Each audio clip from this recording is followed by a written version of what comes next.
Samedi 7 septembre de l'an 2024, chers amis internautes, bonjour. Bon réveil et bienvenue sur Info Hebdo de ce jour, un numéro spécial pour lequel je reçois pour vous Clément Adéoti Adéchian, fondé du groupe de presse ESAE qui comprend l'informateur, ESAE TV et ESAE Radio. Il est chroniqueur politique, analyste politique. Avec lui, en essayant de faire le tour de l'actualité au Bénin, notamment l'arrestation illégale de Steve Amoussou. Un procès a eu lieu à la Cour de répression des infractions économiques et du terrorisme, CRIET, bien évidemment, un procès qui fait couler beaucoup d'encre et de salive. On en parlera. On parlera également de ce sujet qui défraie la chronique dans l'enseignement supérieur, notamment les plus de 22 500 faux diplômes qui ont été épinglés au niveau du Nigeria, des diplômes qui ont été délivrés par le Bénin et le Niger. Clément Adéoti Adéchian, en sa qualité de fondé de l'École supérieure d'administration, d'économie, de journalisme et des métiers de l'audiovisuel ESAE, et également en sa qualité d'analyste politique, il aura opiné sur ce sujet d'actualité majeure. Avant de le retrouver pour des analyses équilibrées et empreintes de pertinence, je vous invite à suivre cette capsule vidéo qui vous vante les mérites de l'École supérieure d'administration, d'économie, de journalisme et des métiers de l'audiovisuel ESAE. Une capsule vidéo qui vous rappelle également que la rentrée universitaire 2024-2025 est émaillée d'offres de réduction de scolarité.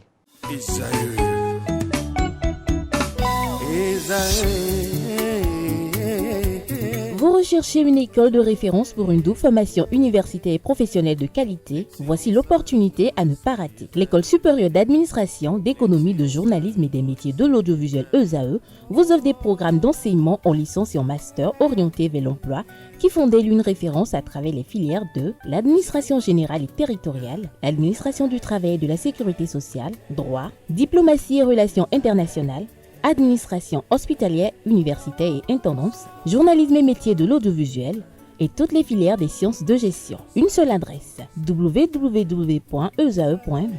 Rendez-vous dès maintenant sur nos campus ESAE Bedjromende au numéro 90 93 65 21 ou au numéro 98 98 14 00. Paracourt sur le numéro 52 46 12 12. Aboumé-Calavi au numéro 52 88 44 44. Akpakpa au numéro 52 88 33 33. ESAE, l'excellence à un nom.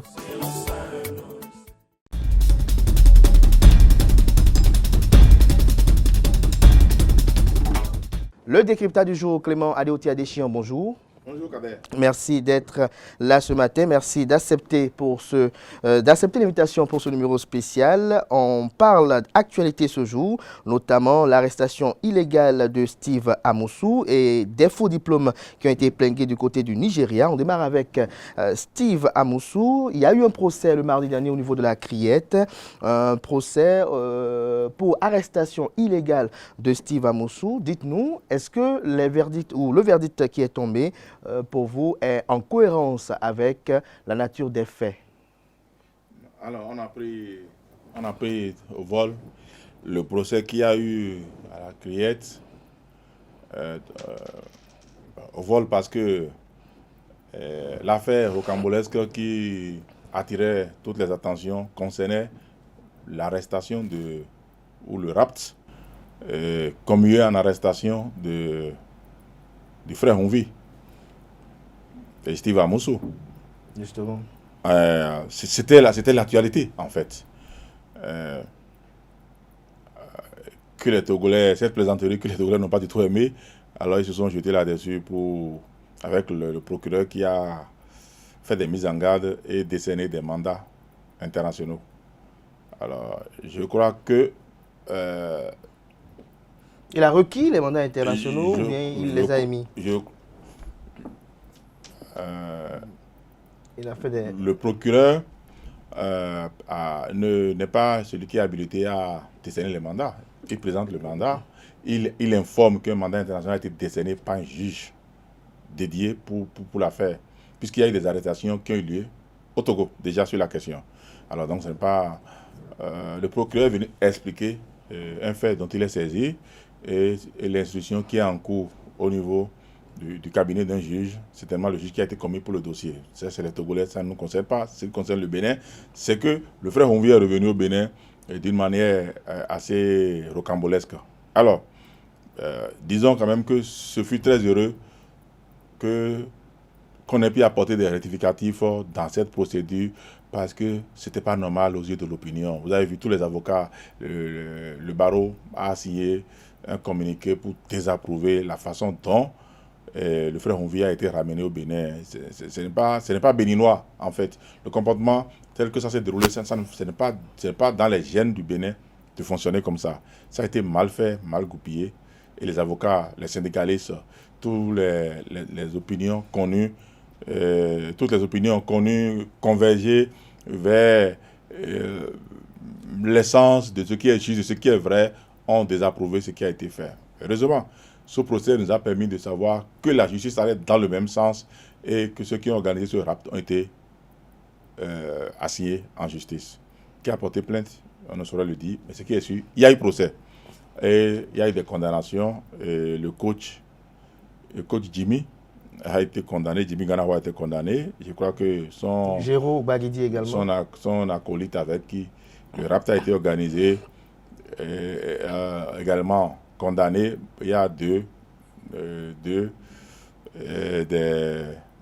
enleveurs, des rapteurs qui sont dans la nature. On ne sait pas qui c'est. Ce qui est sûr, le procès a prouvé que Wanilo n'était pas sur les lieux, n'en était pour rien, au moins au vu des déclarations connues des 2 suspects qui ont été interpellés et arrêtés sur la question. Alors, au moins, il y a eu correction. On a beau peut-être ne pas aimer le procès, on a beau trouver que ça a fait un peu trop du cinéma, du Bollywood et de l'improvisation. Il y a eu quand même procès pour rapt. Justement, que dites-vous de ceux qui pensent que ce procès a été organisé dans le seul but de blanchir Wanilo Médégan Fagla? Non, pourquoi? Donc vous croyez que 2 personnes vont accepter d'aller en prison pour blanchir Wanilo? Pas amitié? Est-ce que le verdict qui est tombé, 1 an de prison ferme pour cet acte commis qui est susceptible de créer un incident diplomatique, est-ce que le verdict est conséquent selon vous?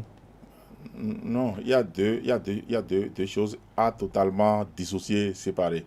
Le verdict connu qui est tombé au Bénin a un rapport avec le Bénin. Ça n'engage pas le Togo. Le Togo est libre de ne pas considérer ce verdict comme faisant partie d'un règlement lié à son processus judiciaire qui est en cours chez lui. Donc les Togolais ne sont pas liés par cela. Ce n'est pas le mandat international du Togo qui a provoqué, qui a incité au procès qui a eu lieu au Bénin. Pas du tout alors. Mais restons au Bénin pour dire, il y a eu procès pour enlèvement illicite du frère Honvi, de Steve Amoussou, et ce procès a eu lieu. Qu'on soit d'accord ou pas de ce qui en a été par rapport à ce procès, qu'on a donné 1 an. Le parquet a quand même demandé plus. Le parquet a demandé au moins 18 mois ferme, avec au moins 5 millions chacun, je crois bien, à payer pour le frère Honvi, et a demandé la relâche au bénéfice du doute, parce qu'on n'a pas pu apporter la preuve que les personnes cagoulées dont on n'a pas identifié le visage, que derrière les cagoules qui avaient Wanilo Médégan Fagla. Donc on ne peut pas apporter cette preuve-là.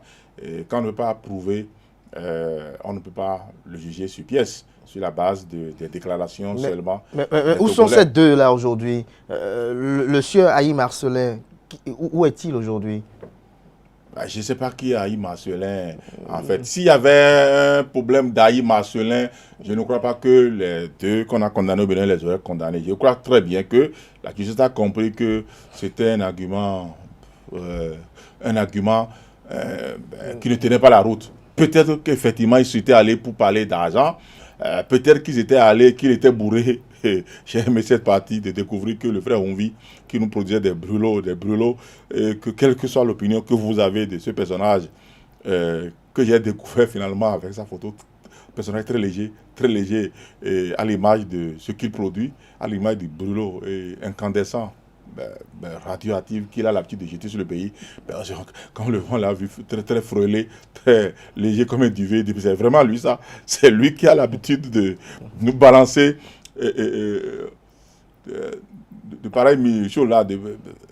Il faut quand même avouer qu'il écrivait, il publiait et diffusait des audios très osés quand même, hein, très osés, et pour la plupart, parfois des affirmations dangereuses, parfois difficiles à prouver, difficiles à vérifier, mais le langage était châtié croyez-moi, le langage était agréable et que même si vous n'aimez pas trop ce qu'il raconte, vous garez votre voiture, vous garez votre moto, vous vous asseyez, vous l'écoutez. Alors, quand on dit que celui-là était bourré, le jour où on l'a arrêté, c'était drôle.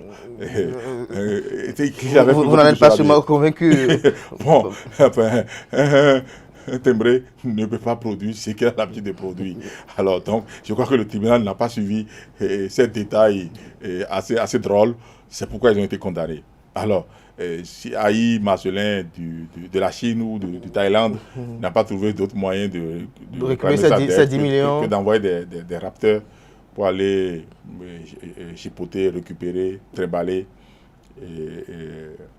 Steve, qui curieusement, par l'occasion, était recherché au Bénin pour l'ensemble de ses œuvres. Donc la dette a permis, par coïncidence, par heureux hasard, que Steve se retrouve au Bénin. Quand même, comme il a commencé par crier, par hurler, donc eux, il fallait qu'ils se défendent, il fallait qu'ils trouvent un moyen de ne pas se faire lapider par les Togolais qui ont commencé par les rechercher. Donc dans leur fuite, ils se sont retrouvés par hasard derrière la frontière et ils se sont retrouvés au Bénin. Et ça tombe bien. Et puis, puisque Steve était recherché, Steve a été récupéré. Quel est le problème que cette opération menée en terre togolaise pose pour le Togo?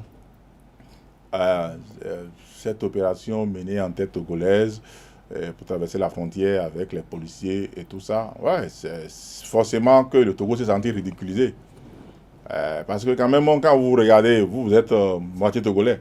Donc quand vous regardez le quartier dont on parle, c'est très bien loin de la frontière. Hein. Tout à fait. C'est même pas au cœur de Lomé. On est allé au-delà de Lomé. C'est une banlieue. Il faut traverser toute la ville pour venir à notre frontière. Et puis il a été récupéré à la frontière ici. Il a conduit. Donc on n'est même pas passé par l'eau, on n'est pas passé par le Koufo. On est passé tranquillement par la voie la plus directe pour échouer derrière nos frontières. C'est comme si on nargue le dispositif sécuritaire. Oui, c'est comme si tout s'est passé normalement, comme s'il y avait un mandat d'amener tranquille. Donc les Togolais ont pris ça comme un pied de nez, effectivement. Alors, ils n'ont pas voulu aimer que ça se passe ainsi, alors ils ont voulu faire du rattrapage, effectivement, par la sortie du procureur togolais. Je crois qu'ils sont dans leur droit de faire ce qu'ils font, surtout que le Togo n'aimait pas trop le Bénin. Il n'aimait pas trop le Bénin, comment? Pourquoi? Bon, je ne sais pas. On a l'impression que les Togolais... les Togolais ou le président Faure? Bon, je ne parle pas des populations, je ne parle pas dans l'ensemble. C'est des peuples qui sont voisins. À Neho, il y a des Béninois, il y a des Togolais. Un peu partout, dans les frontières de Koufo et à Djougou, il y a des peuples qui sont imbriqués, qui sont ensemble. Je parle du Togo au sommet de l'État. Depuis un bon moment, vous savez bien qu'il y a des choses qui nous opposent. Qui est en prison, qui est quand même pratiquement presque une autorité gouvernementale au Togo, que quand même le Bénin a arrêté. Elle est fille du Bénin, elle a commis des infractions au Bénin, elle est en prison au Bénin. Mais vous ne pensez quand même pas que le président togolais puisse voir ça d'un bon œil. Forcément, il y a ce froid entre nous. Il y a le dossier et la frontière fermée par le Niger. Je crois que la meilleure manière que le Togo a trouvé de nous donner un coup de pied dans les testicules, c'est de passer par derrière pour négocier avec les Nigériens pour que le transit se fasse normalement via le Burkina par le port de Lomé. Tout ça aussi, c'est des coups qu'on donne, c'est des coups diplomatiques et économiques que le Togo donne au Bénin.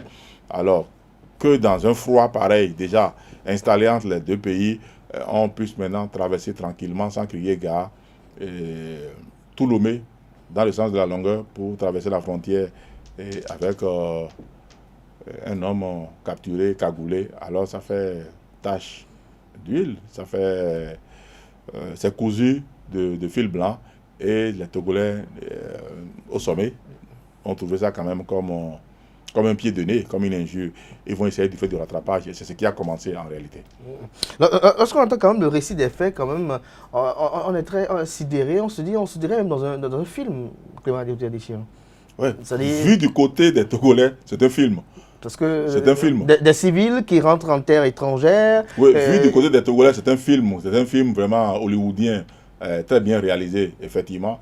Mais vu du côté du Bénin, c'est normal, c'est une affaire de dette normale, qui a mal tourné. Et puis on s'est retrouvé au Bénin. Bon, ça va, il y a eu un procès. D'autres analystes estiment que à situation spéciale, mesure spéciale, et que une fois que le Bénin avait identifié qu'il s'agissait d'un fantôme, notamment Steve Amoussou, ou frère en vie, si on peut le dire ainsi, et donc on a pris des méthodes orthodoxes pour aller le prendre.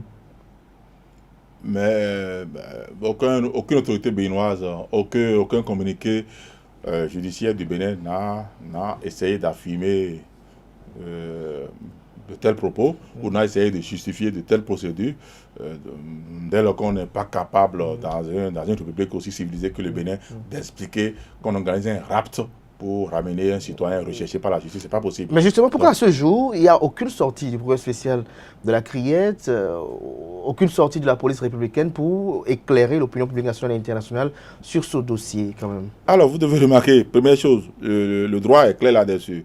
Quelqu'un est recherché et il a été retrouvé incidemment, fortuitement, on le récupère, on le met en prison. C'est comme ça. Par quel moyen il est revenu?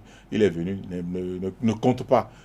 Ne compte pas. Le droit le dit. J'ai oublié même la citation latine qui le dit. On ne peut pas parler de recel. Qui le dit expressement. Dès lors que je recherche quelqu'un et que je le retrouve fortuitement devant ma porte, je le prends d'abord. Et pour le reste, on verra après. Ça, c'est clair. Donc, c'est comme ça. Je le recherchais. Il me devait de l'argent. Et comme par hasard, je le retrouve devant ma porte.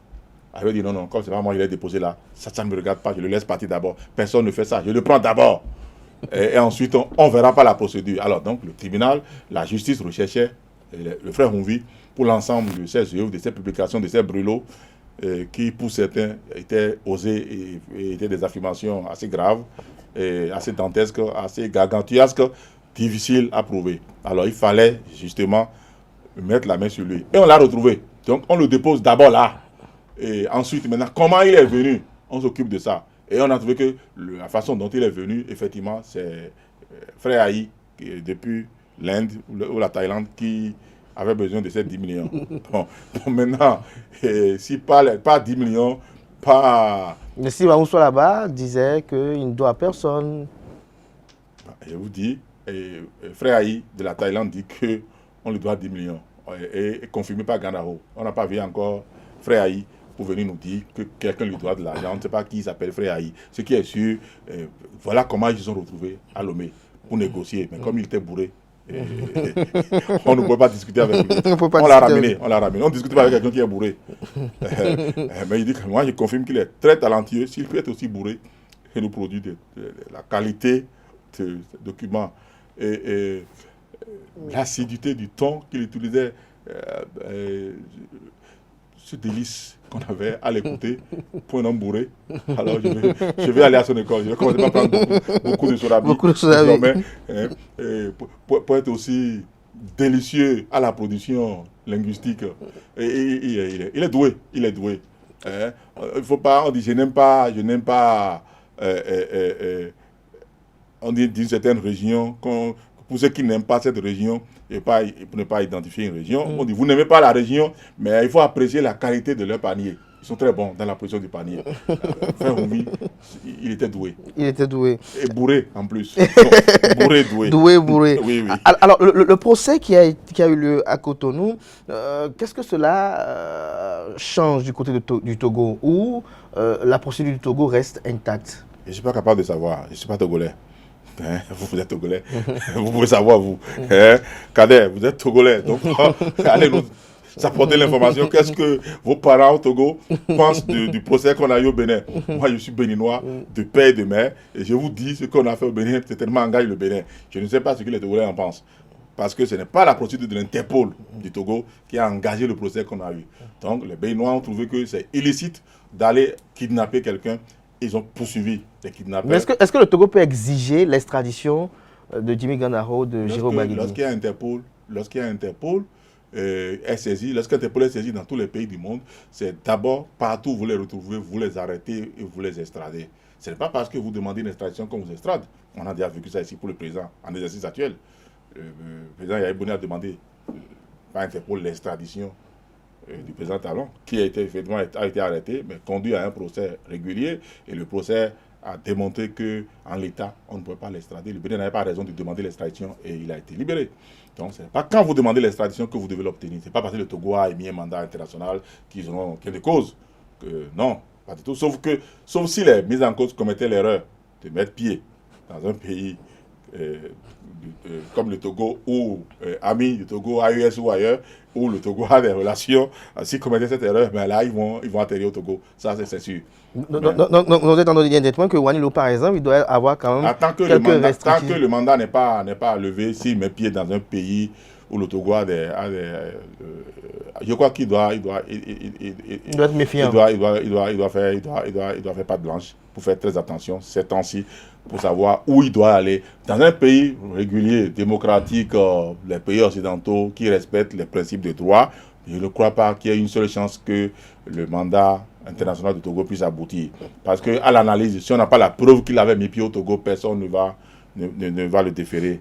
Parlant de Wanilot, quand même, vous savez, cette affaire lui a fait quand même une belle publicité. On a vu le directeur du Centre national d'investigation numérique, quand même, dans des postures de combat. Lorsque vous avez vu quand même cette capsule vidéo, quelle a été l'image que vous avez eue de lui? Mais c'est un combattant, c'est un bosseur.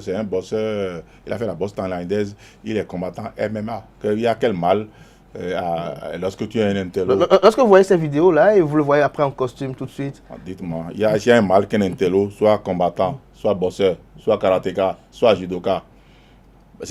J'ai l'impression que vous pensez que c'est les voyous qui font des combats Moi, je ne l'ai pas dit. C'est pas les voyous qui font des combats. C'est vrai, on confond souvent les combats de corps à corps, souvent la voyoucratie de la rue.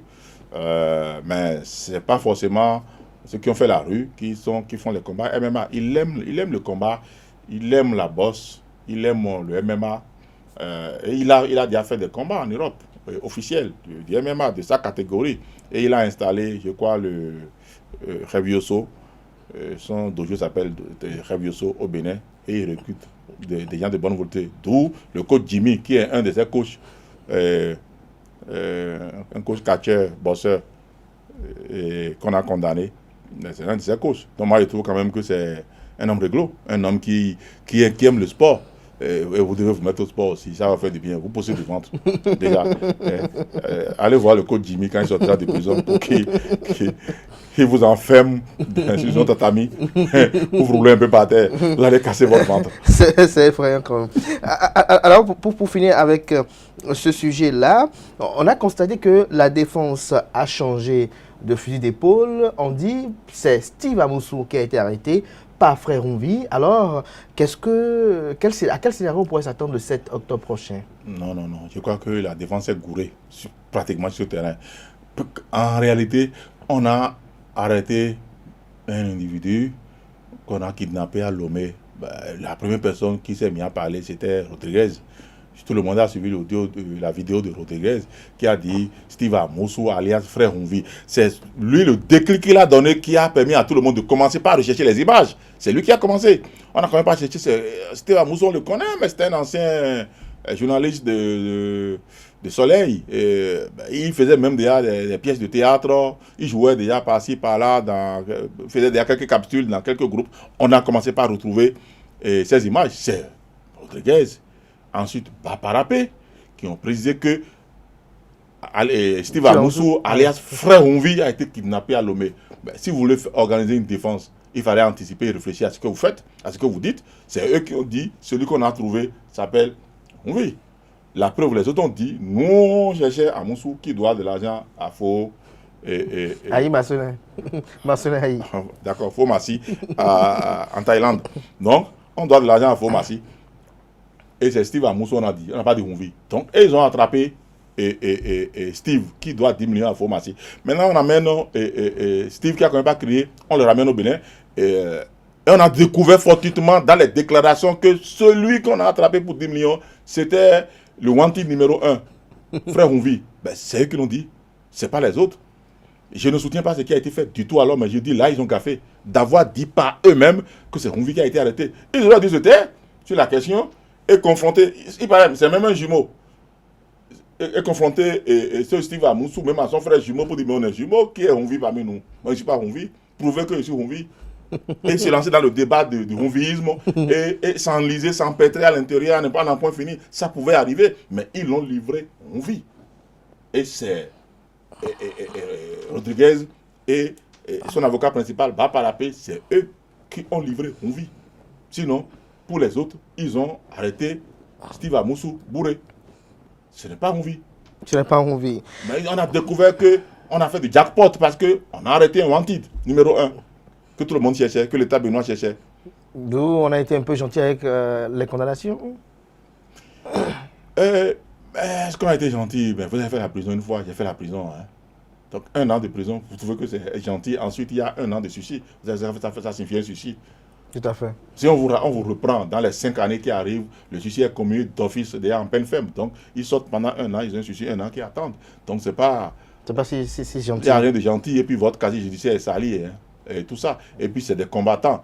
Eux, ils vont aller faire des combats à l'international avec un casier judiciaire sali. Vous trouvez que c'est vraiment gentil? Ça peut avoir des impacts. Oui, mais c'est pas gentil. C'est pas gentil. Donc l'heure et Fomassi n'a pas du tout fait du bien.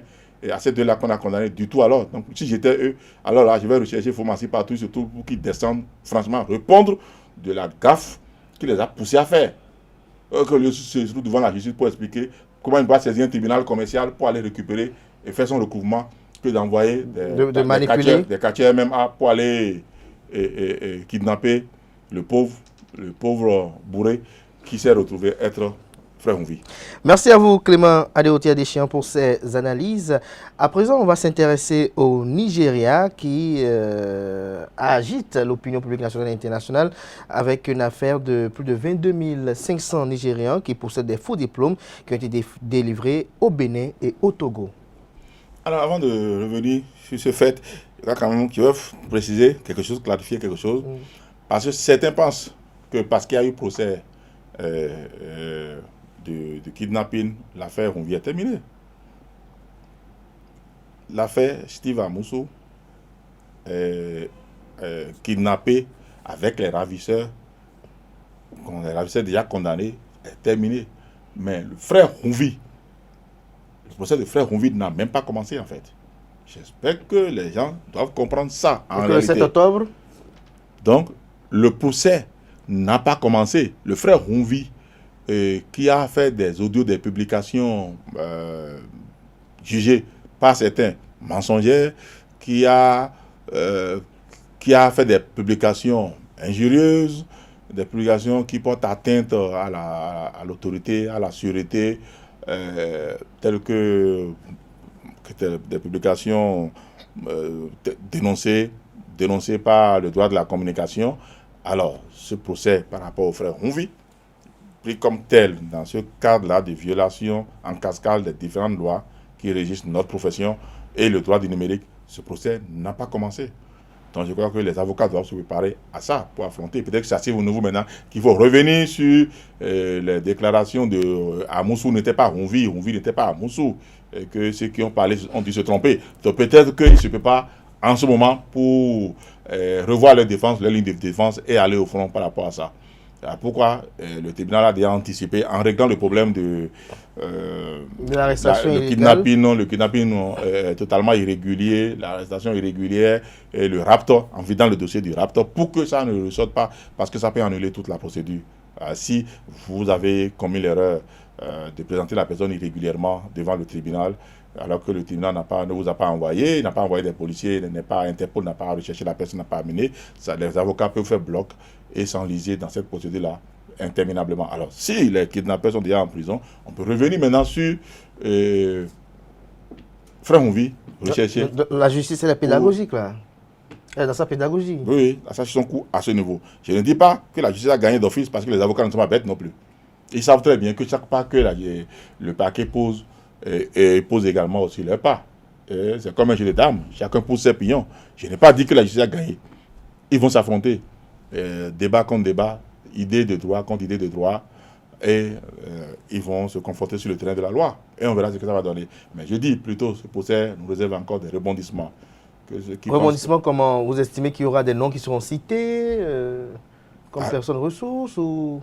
C'est possible, parce qu'il y a quand même des informations assez délicates. Mon petit doigt me dit quand même qu'il y a des personnes déjà aussi arrêtées qui attendent d'être jugées dans ce dossier-là, qui ne comparaissent pas encore pour l'instant. Il y a des personnes qui sont arrêtées, qui sont des ordinateurs fouillés, où on a retrouvé des informations assez délicates, et tout ça. Il y a des personnes qui sont arrêtées, forcément. dans le dossier Ronvi. Et tout ce monde-là, ils vont comparaître, forcément, à un moment donné.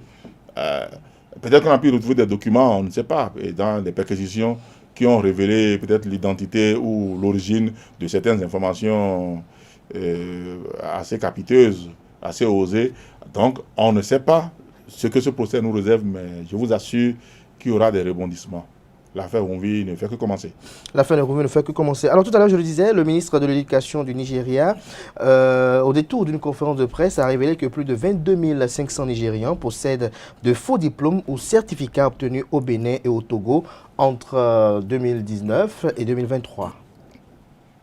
Alors, nous avons suivi un promoteur, formateur que nous sommes, promoteurs d'enseignement EPES, enseignement supérieur privé. Nous avons tous suivi, on a été tous décapités par la déclaration, la conférence de presse du ministre nigérien de l'Éducation. Alors, la première surprise, c'est que, démonstration à l'appui, l'écran témoin qu'il nous affichait montrait explicitement, il disait 4 universités sont reconnues au Bénin. Abomey-Calavi, Parakou, Abomey, et l'université de Kétou. Alors, c'est sa démonstration, ça. C'est ce qui me laisse perplexe devant nos autorités chargées de l'éducation. Le ministre nigérien de l'Éducation dit qu'il y a 4 universités reconnues au Bénin. Pourtant, nous savons qu'au Bénin, il y a non seulement, effectivement, les universités publiques, il y a des universités privées et des écoles supérieures d'enseignement supérieurs du privé qui sont reconnus, qui sont agréés, et agréés comme beaucoup d'autres, comme IJB Africa, comme Gaza, comme HECM, il y en a plein qui sont agréés, qui sont des écoles autorisées. Ben, la liste est publiée par la DGS lui-même, près de 101. Nous avons une liste de 101 écoles autorisées. Donc, alors, la première difficulté, alors c'est de quoi parle le Nigeria en fait? Selon vous, sémantiquement, de quoi parle le Nigeria? Est-ce que le Nigeria parle vraiment que les EPES au Bénin ne sont pas reconnus et n'ont pas le droit de faire des recrutements d'étudiants étrangers? Mais si c'est ça, alors le Nigeria se trompe. Et c'est à nous, le Bénin. On se met de dire au Nigeria que mais non, vous vous trompez, il n'y a pas que 4 universités publiques autorisées au Bénin, reconnues au Bénin. Il y a d'autres qui sont reconnus, qui sont autorisés à recruter. Ça, c'est la première chose. La deuxième? La deuxième préoccupation. Alors, le Nigeria pouvait nous dire, ben,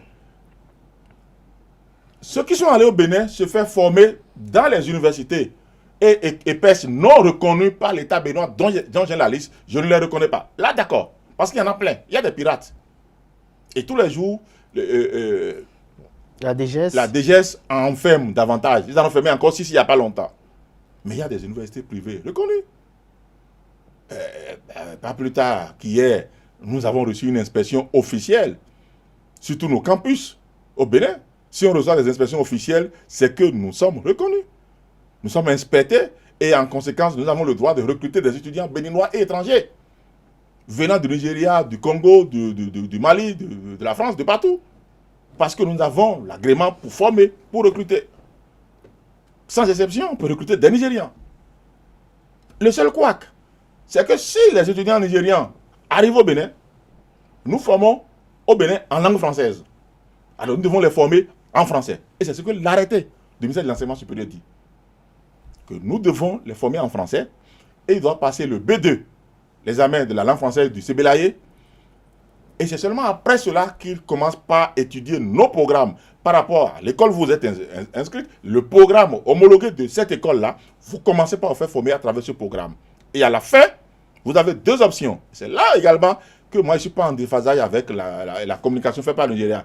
2 options. Option A, que même les Béninois respectent. Vous allez à l'examen national, vous avez le diplôme d'État béninois. Option B, vous n'allez pas à l'examen, vous avez fini, vous avez soutenu, vous avez votre attestation de réussite ou de succès. Attestation de succès. Donnez pas. Et ces documents ont été validés ensemble avec le ministère de l'Enseignement supérieur. Sur chaque document, qu'est-ce qu'on doit mettre, qu'est-ce qu'on doit donner. On a validé les formats ensemble. Autrement dit, les Nigérians qui viennent au Bénin peuvent choisir de se faire former au Bénin et retourner au Nigeria avec leur attestation de succès et ne pas passer l'examen national du Bénin. Parce que l'examen national du Bénin n'est pas obligatoire. Mais quelles sont les implications?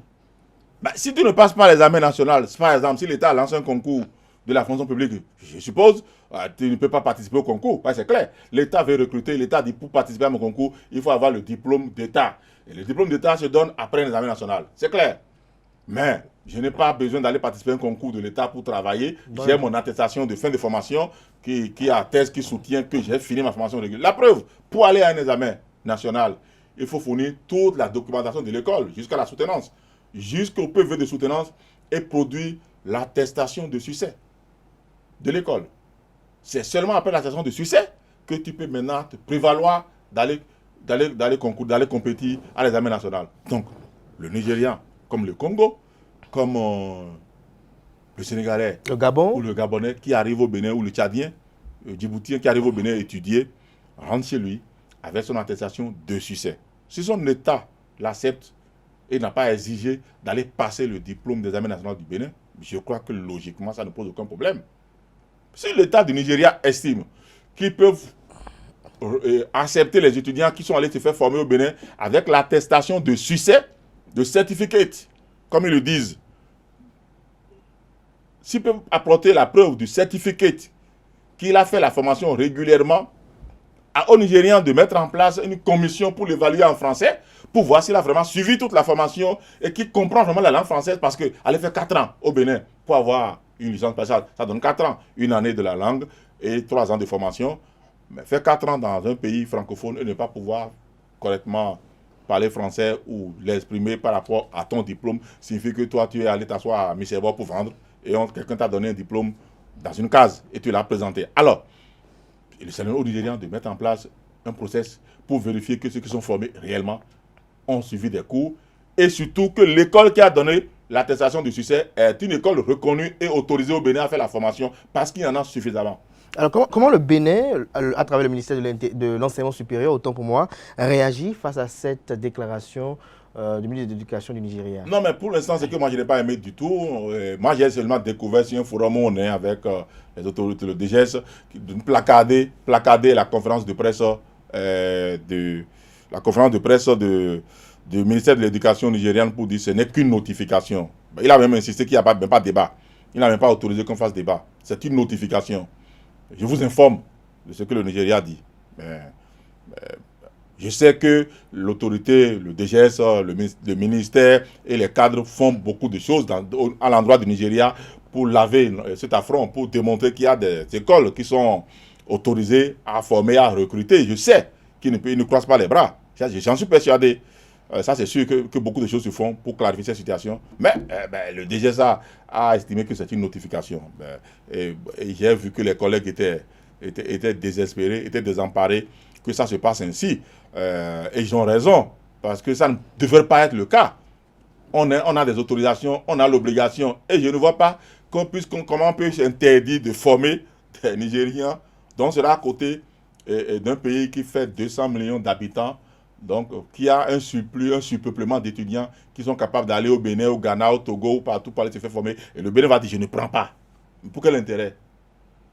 Pour quel intérêt on va dire, je ne prends pas? On les prend, on les forme, mais selon les règles éditées par le Bénin, par le ministère de l'Enseignement supérieur du Bénin, on respecte les principes, on respecte les règles, et viennent, on les forme. Et, option A, ils vont à l'examen national, ils partent avec le diplôme signé par l'État béninois. Option B, ils ont le certificat de succès, l'attestation de succès, de fin de formation. Maintenant, à l'État nigérian d'exiger ce que lui veut obtenir de ses étudiants s'il veut les employer dans son administration. Il peut décider pour dire, si vous allez au Bénin, vous passez l'examen national, si je dois vous employer dans l'administration publique. Si vous ne passez pas l'examen national, le privé peut vous utiliser. L'État nigérien peut décider de ça. Mais l'État nigérien n'a pas le droit de dire qu'il y a 4 universités qui sont reconnues au Bénin. Mais ça, c'est dangereux, c'est de la diffamation. La crainte, lorsque on s'en dit quand même à cette conférence de presse du ministre de l'Éducation du Nigeria, c'est que selon les enquêtes qui ont été menées, il y a certains étudiants qui n'ont pas fréquenté régulièrement les universités, mais sont parvenus à avoir les diplômes. Affirmatif, ça c'est vrai. Ça c'est vrai, et c'est ça le danger que nous courons au Bénin en fait. c'est là les autorités doivent être vigilantes et démultiplier les contrôles. Il y a beaucoup d'écoles supérieures pirates qui n'existent. Pire, même c'est des Nigérians même qui installent des écoles au Bénin. Mais nous, on ne peut pas aller au Nigeria en tant que Béninois, aller ouvrir une école supérieure d'enseignement, une école d'enseignement supérieur privé. C'est pas possible. Mais les Nigérians se camouflent au départ sous des Béninois pour demander autorisation. Mais à la fin, tu découvres que c'est un Nigérian qui est propriétaire de l'école. Mais si un Nigérian est propriétaire d'une école au Bénin, vous croyez qu'il va former en quelle langue ses compatriotes qui viendront? Des Nigérians qui viendront chasser sur nos terres, qui viendront nous faire la concurrence, et ils s'installent. Et ils sont, moi j'en connais. Si on me demande, si le DGS me demande, je lui donnerai au moins 4 épaisses au Bénin qui appartiennent à des Nigérians. Et c'est pas qu'ils ne le savent pas non plus. Mais ils ont essayé de contrôler les règles pour avoir des autorisations d'ouverture. En mettant des Béninois devant, on sait que c'est des Nigérians quand même. Mais un Nigérian qui installe son école, c'est eux qui forment irrégulièrement les gens. C'est eux qui ne respectent pas la procédure. Pire, ceux qui s'installent dans les zones frontalières du Nigeria, ils sont pleins à Porto-Novo, ils sont pleins dans les coins reculés de la Papa, ils louent des bâtiments totalement dans la clandestinité, de façon banalisée. Et c'est là ils entassent les Nigérians, on les forme. Et à la fin, on va chercher une école. Il y a des promoteurs avides aussi, avides, cupides, qui se laissent aller à la part du gain. Le gars a fait sa formation en 2 ou 3 semaines, tu ne sais pas comment, il t'amène un peu d'argent, aide-moi à signer l'attestation, et toi aussi tu signes. Tu acceptes l'argent, tu signes l'attestation et l'amènes au Nigeria. Tu n'as pas formé, maintenant tu endosses. Hein? Moi, Université Pépé-Lipin, je n'ai pas formé le gars s'est enfermé à papa, il t'amène la liste, une liste que tu signes pour lui, et tu prends l'argent. Mais c'est ceux-là qui se rendent complices de ce qui nous arrive aujourd'hui. C'est ceux-là qui nous rendent complices que le Nigeria nous dénonce que nous abrutissons son administration en donnant des diplômes à des personnes non qualifiées, ce qui est normal. C'est qu'ils ont raison de dénoncer ça. Mais sauf qu'ils n'ont pas raison de dire qu'il n'y en a que 4 qui sont autorisés au Bénin. Il y en a 4 ou 5? Mais il y en a ni 4 ni 5. Il y en a 101 au moins. Il y en a 101 qui sont autorisés à former au Bénin. Nous sommes 101 au moins. Autorisés, reconnus, autorisés. Nous ne sommes pas 101 autorisés et reconnus et agréés. Il y a des différentes catégories. Il y a les écoles agréées qui ont des agréments. Les agréments, c'est le niveau très avancé d'autorisation qu'on puisse avoir au niveau du Bénin. Parce qu'après ça, la dernière phase, c'est la phase d'homologation. L'homologation vous donne la latitude maintenant, comme les universités publiques, de signer directement vos diplômes sans aller à l'examen national. Et pourquoi le régime d'homologation jusqu'à ce jour est un peu bloqué, selon vous? Je ne sais pas. Bon, si l'examen national est rentré dans les mœurs... Il y a eu le régime de vertu, le régime d'agrément... L'homologation, c'est bloqué. Bon, parce que s'il y a l'homologation, ça veut dire que les épaisses qui ont l'homologation ne vont plus envoyer les étudiants à l'examen national. Ils vont signer directement les diplômes, comme le campus. Donc, mais justement, est-ce qu'il n'y a pas d'épaisse aussi sérieux qui soit à même d'avoir cette qualification-là? On n'a pas lancé. Il faut qu'on puisse lancer l'appel à concourir, à compétir pour les homologations. Si les EPS ont pu compétir pour l'agrément, l'agrément ça a été très compliqué, ça a été très difficile. C'est comme si vous préparez une agrégation. Ça a été très très compliqué. Le dossier qu'il faut monter pour avoir un agrément, la preuve. Beaucoup d'appelés, peu sont élus. La première promotion n'était que 18 à être agréés. Je crois qu'après, c'est passé peut-être à 20, 22. On n'est pas plus de 30, 35 agréés au Bénin aujourd'hui. Donc, déjà, pour aller à la phase d'agrément, c'est extrêmement compliqué. Vous imaginez l'homologation. Il y aura encore, les valeurs vont être revues, vont être encore paramétrées, vont être très élevées en matière de formation, en matière de standards à ce niveau-là. Mais d'accord, mais au moins, si c'est ouvert pour la compétition à l'homologation, ça va réduire quand même le nombre d'épaisses qui vont présenter des candidats pour les examens nationaux. Ils pourront signer leur diplôme. Mais pour y arriver, reconnaissons-le, il faut qu'on d'abord soit sérieux. Parce que si vous êtes capable de prendre des documents chez des Nigériens que vous n'avez pas formés et que vous êtes capable de signer par vous-même. Imaginez si vous êtes homologué. Qu'est-ce que vous serez capable de faire? Assis dans votre bureau. Vous allez falsifier, vous allez fabriquer des diplômes. Vous allez fabriquer, donner à tous vos cousins, vos camarades, vos coquins, copines, cousines, tout le monde, on vient pleurer chez vous pour dire, bon, mon enfant, je n'ai pas l'argent, il a déjà étudié, il a tourné en rond sur le campus, vraiment aidez-le, tu vas dire, bon, d'accord, on verra. Tu peux signer, parce que ta signature en ce moment engage l'État, puisque tu es homologué. Vous imaginez si on en arrive là, C'est dangereux. Il faut qu'on puisse vraiment prendre conscience qu'à notre sein, on doit faire un travail d'assainissement pour ne pas donner quand même ce pouvoir dans les mains d'un épaisse qui va mal l'utiliser. Je suis d'accord qu'il faut assainir à notre sein. On veut aller à l'homologation parce que c'est prévu par les tests qu'il faut aller à l'homologation. Une école qui est agréée, après un certain nombre d'années, peut postuler à l'homologation si c'est ouvert. La compétition est ouverte. Mais pour y arriver, je suis d'accord qu'il faut faire un travail d'assainissement. Sinon, nous allons obtenir l'homologation, nous n'allons quand même pas vendre encore les diplômes. Vous allez commencer par vendre encore les diplômes. Comme on le vend déjà avec les Nigériens, comme beaucoup le vendent avec les Nigériens. Alors, on a vu quand même des pleurs du côté du Nigeria, notamment ces étudiants qui sont venus se faire former au Bénin, parce que sur les 22 500, plus de 22 500, on note quand même qu'il y a environ juste 1100 et quelques qui sont du côté du Togo, mais plus de 21 000 et quelques du côté du Bénin. Alors, ces étudiants... Parce qu'il faut traverser quand même la frontière du Bénin pour aller au Togo. On est voisins. Donc, c'est plus facile. Le ratio est facile à déterminer. Je reste au Bénin au lieu d'aller au Togo. Donc, c'est comme ça. Puisque c'est toujours les mêmes, ce qu'ils appellent registrars, les registrars, les intermédiaires. Quand ils viennent au Bénin et ça ne marche pas avec, ils négocient avec un fondé, un président d'université, ça ne marche pas, ils traversent la frontière pour aller s'installer au Togo. C'est encore eux qui drainent le même monde, ils les envoient au Togo. C'est pareil, c'est le même circuit en fait. C'est le même circuit de fraude qui est drainé du Bénin vers le Togo. Donc ce qu'il faut faire, c'est qu'il faut assainir, il faut fixer des bases, il faut fixer des règles. On ne peut pas ne pas continuer à recevoir des Nigériens pour les faire former au Bénin. Mais il faut déterminer les règles ensemble avec le Nigeria. C'est quel type d'étudiants voulez-vous être formés? Qu'est-ce qu'il faut leur demander en fin de compte? Comme on le fait au Bénin, l'attestation de succès pour ceux qui ne rentrent pas dans la fonction publique, le diplôme d'État pour ceux qui veulent postuler à la fonction. À la fonction publique au Nigeria. Mais est-ce qu'à ce niveau-là également, vous ne pensez pas qu'il y a un amalgame qui pourrait s'installer ou s'instaurer dans la mémoire des uns des autres? Pourquoi ne pas résoudre le problème directement et peut-être adjoindre tout le monde à passer l'examen national plutôt que de laisser le libre cours à la personne de dire, bon, si tu ne veux pas travailler dans le public, tu peux garder ton attestation. C'est un consensus. Pour arriver là, on a fait des discussions sur des discussions pour ceux qui ont été là, puisque c'est... À partir de 2017, la discussion a pris fin en 2017. N'oubliez pas, l'État est allé en procès avec des épaisses qui étaient contre l'examen national pour dire qu'il y a discrimination. Si le campus on ne compose pas l'examen national, pourquoi on veut l'imposer à nous? Justement. Donc, il y a eu procès. Donc, l'État a été assigné pour ce combat-là. Donc, il y a eu il y a eu de l'évolution, il y a eu des cheminements, il y a eu des discussions, il y a eu des concessions. Les concessions, vous ne pouvez pas obliger tout le monde, quelqu'un qui a été formé, à aller à un examen national s'il n'en a pas besoin.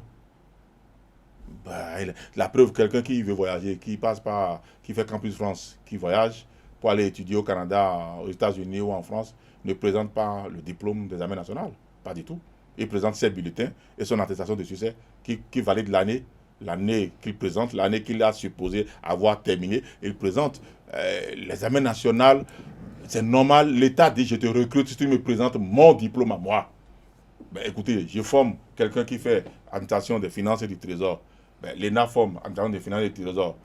L'État ne recrutait pour cette fonction que les ENAC. Ben, l'État dit je peux prendre les universités privées qui forment dans la même filière s'ils vont à l'examen national. Là, je peux supposer qu'ils ont le même niveau de formation. C'est réglo. C'est régulier. Moi, je ne trouve pas que c'est biaisé à ce niveau. Alors, le combat qu'il faut faire, c'est de permettre quand même qu'on assainisse dans un premier temps, ensuite, qu'on aille progressivement à l'homologation pour que les plus sérieux soient capables de détenir leur signature. Ça, c'est très important. Alors, pour finir, à quoi pourrait-on s'attendre avec ce dossier-là aujourd'hui?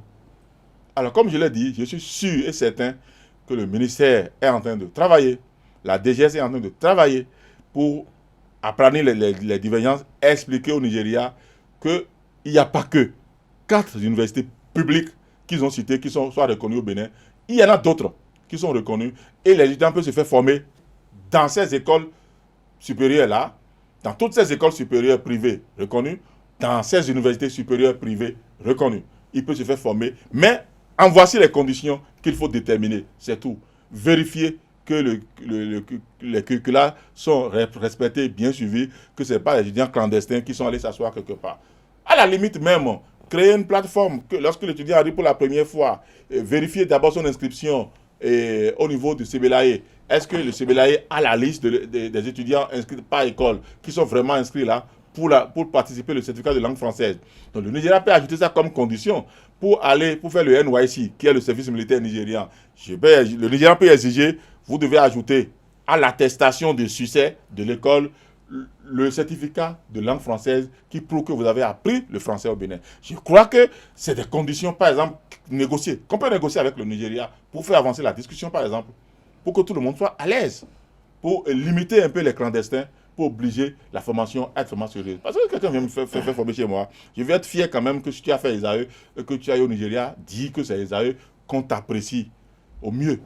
Mais là, aujourd'hui, on a quand même des milliers de personnes, d'étudiants qui vont se retrouver peut-être aujourd'hui sans emploi. Ça va être décanté. Vous savez, toujours sous le feu de l'action, les autorités, les gouvernants, parfois, ils font des déclarations. Mais après, ils vont dire, on va étudier au cas par cas. Toi, tu as fait quelle école? Le Bénin va réagir. Voici les écoles qui sont autorisées à former. Si vous les trouvez sur cette liste-là, alors considérez qu'ils sont réglo. S'ils ne sont pas sur cette liste, ils ne sont pas réglo. Maintenant, voici les prochaines conditions désormais pour les envoyer au Bénin. C'est aussi simple, c'est comme ça moi je trouve les choses et c'est comme ça on peut évoluer normalement. Merci à vous Clément Aléotia Deschamps pour vos différentes analyses. Nous sommes quand même à une semaine, pour ne pas dire quelques jours de la rentrée académique, rentrée universitaire, voilà, 2024-2025. Si vous êtes arrivé, par exemple, de rencontrer un parent d'élève ou peut-être un parent d'étudiant qui suivait cette émission-là, dites-nous quel est l'intérêt d'inscrire son enfant à l'École supérieure d'administration, d'économie, de journalisme et des métiers de l'audiovisuel ESAE. Non, mais je laisse le soin à ceux qui le font, les communicants et les services spécialisés qui le font. Mais ceux qui ont la chance de vous voir, vous. Là, ce samedi, quand même, il y a des milliers de personnes qui ont la chance de vous voir. Alors, quel est l'intérêt de s'inscrire à ESAE? Quand vous prenez l'administration béninoise, ESAE quand même fait partie des écoles qui en ont suffisamment formé. Quand vous voyez les cadres des impôts, par exemple, ils sont abondamment formés à ESAE. Finance et trésor, ils sont formés à ESAE. En marché public, et quand on parle de journalisme, c'est notre laboratoire, le journalisme et les métiers de l'audiovisuel. Il n'y a pas plus équipé pour former en journalisme et les métiers de l'audiovisuel. Regardez, on est dans un studio à nous. Moderne. Ce n'est pas un studio loué, ça appartient à l'école. Et nos étudiants présentent des émissions ici. Et je crois que les parents, ils sont fiers de voir les enfants présenter des émissions. Régulièrement ici, quand ils sont en stage académique. Je crois que pareil à la radio et un peu plus haut, la presse écrite également qui dans le journal L'Informateur. Et les enfants travaillent. Donc, je crois quand même que depuis plus de 15 ans qu'on est sur le terrain, les gens nous suivent et ils savent quand même qu'à ESAE, on a une certaine application à faire bien les choses et que les parents qui font confiance à cette école-là qui envoie les enfants, ils ne sont jamais déçus. Quelle est la particularité de l'ESAE? Est-ce la qualité de corps enseignant? Les deux. La qualité de corps enseignant, c'est trier sur le volet, c'est sélectionner, c'est les meilleurs. Et le conseil scientifique présidé par son excellence, le président, professeur émérite Albert Nouaï, il veille vraiment, sérieusement, à cette tâche-là avec ses collègues qui siègent au niveau du conseil scientifique. C'est-à-dire la qualité du corps enseignant et le respect de ce qu'on appelle l'offre de formation. Le respect de l'offre de formation. C'est très important de respecter l'offre de formation. L'engagement que vous avez contracté pour avoir la formation, il faut respecter. Vous ne pouvez pas avoir mis 30 heures pour l'offre de formation et faire 10 heures, 15 heures après et dire que l'étudiant va être très bien formé. Ce n'est pas possible. Il n'y a même pas de formation qu'on puisse faire à quelqu'un dans une salle de classe et valider cette formation en 10 heures, en 15 heures. Ce n'est pas possible. Si vous mettez ça normalement pour demander l'autorisation, ça devait être refusé. Donc, c'est parce que vous avez mis autre chose. Et à la fin, vous truquez l'offre de formation. Vous truquez vos tables de spécification. Vous mentez surtout. Et la formation n'est pas bien suivie. Les enfants peuvent venir à l'école comme ils ne peuvent ne pas venir. On s'en fiche.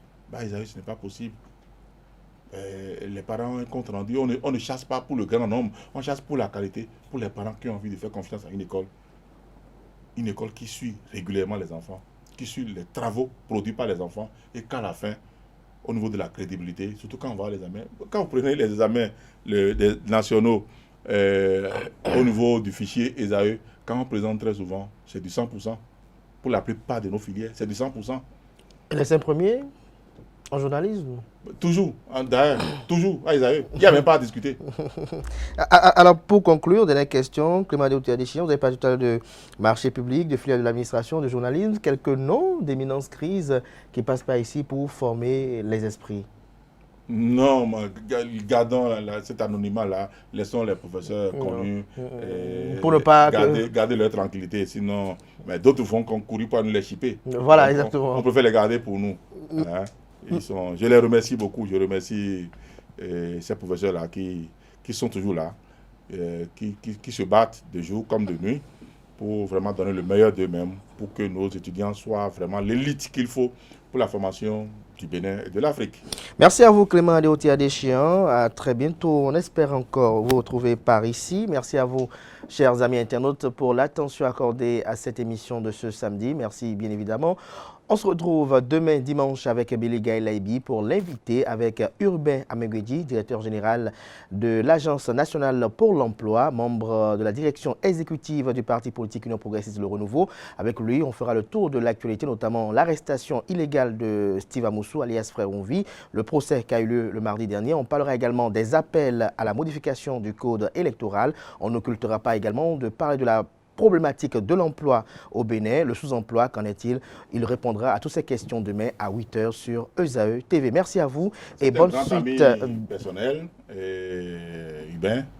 Alors, ne manquez pas de lui transmettre mes amitiés, personnellement. Tout à fait. Si vous oubliez, je vais suivre l'émission.